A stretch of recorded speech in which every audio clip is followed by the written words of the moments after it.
मेरे YouTube channel ममता कहानी hub में आप सबका स्वागत है। हमारे आज की कहानी का शीर्षक है भगवान जगन्नाथ जी का खिचड़ी का भोग। सत्य कथा। एक दिन कर्माबाई की इच्छा हुई कि ठाकुर जी को फल मेवे की जगह अपने हाथ से कुछ बनाकर खिलाऊं। उन्होंने जगन्नाथ प्रभु को अपनी इच्छा बतलाई। भगवान तो भक्तों के लिए सर्वथा प्रस्तुत है।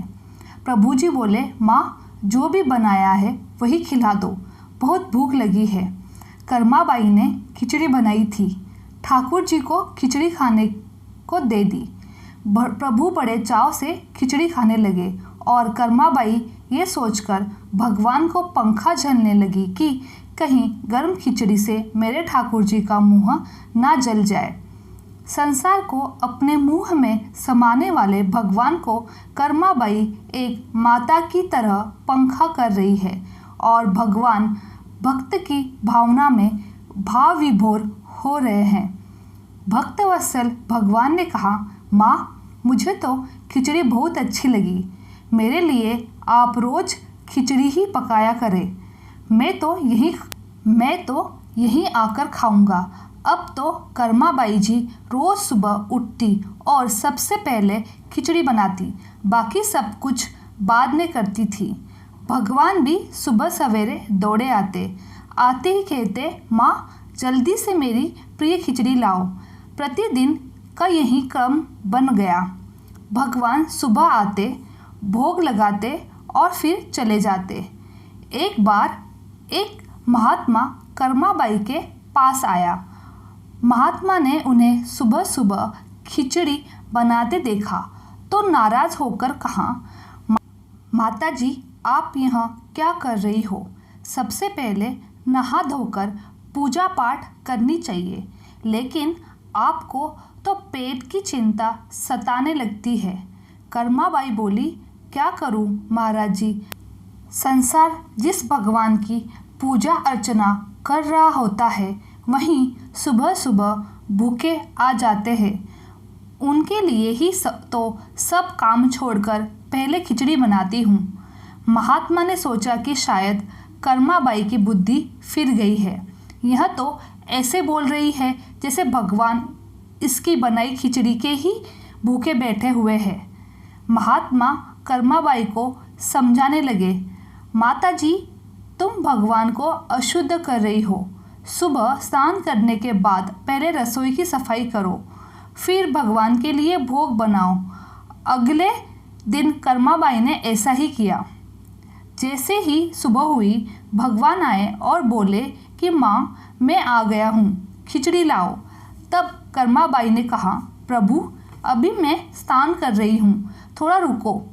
थोड़ी देर के बाद भगवान ने फिर आवाज़ लगाई, जल्दी करो माँ, मेरे मंदिर के पट खुल जाएंगे, मुझे जाना है।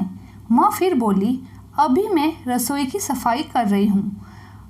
प्रभु भगवान सोचने लगे कि आज माँ को क्या हो गया है, ऐसा तो पहले कभी नहीं हुआ। फिर जब कर्माबाई ने खिचड़ी परोसी तब भगवान ने झटपट करके जल्दी जल्दी खिचड़ी खाई, परंतु आज खिचड़ी में भी रोज वाले भाव का स्वाद भगवान को नहीं लगा था। फिर जल्दी जल्दी में भगवान बिना पानी पिए ही मंदिर में आए। भगवान ने बाहर महात्मा को देख तो समझ गए, अच्छा तो यह बात है, मेरी माँ को यहाँ पट्टी इसी ने पढ़ाई है।